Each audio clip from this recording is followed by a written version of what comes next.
Доколку владата не обезбеди 30% или 1/3 од дневните потреби на струја од увоз, рестрикции во зимскиот период сигурно ќе има, велат од МЕПСО. Врз основа на производниот потенцијал на нашите електрани може да се обезбедат максимум од 65 до 70% од струјата што ни треба.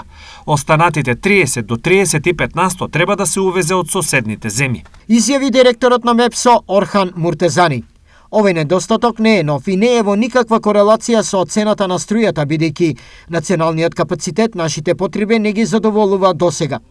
Процентот на увоз на струја може да биде уште поголем ако се земе во предвид и струјата, што се губи поради амортизираната мрежа. Лани околу 14% од вкупното производство на електрична енергија што помина низ дистрибутивната мрежа се пресметува како техничка и комерцијално загубена. Велат од Евана.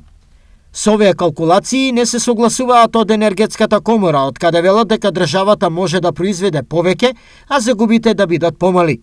Ова што се случува со хидроцентралите, со Чебренгалиште да се направија навремено, да се изградеше рек Битово, да се реновираше, што уште не е чепнат, имаме можност да имаме електрична енергија за зимова. Ние немаме струја и затоа сме на берза излезени по највисока цена. Имаше интерес, еднаш кога ќе дојдеше да разговара стручно и да каже како е реално.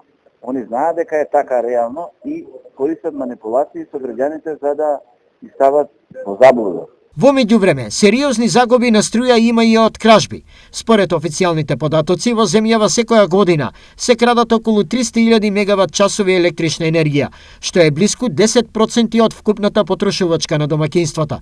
Штетата од нелегалните приклучици надминува 100 милиони евра годишно. Дел од струјата се троши за копање криптовалути.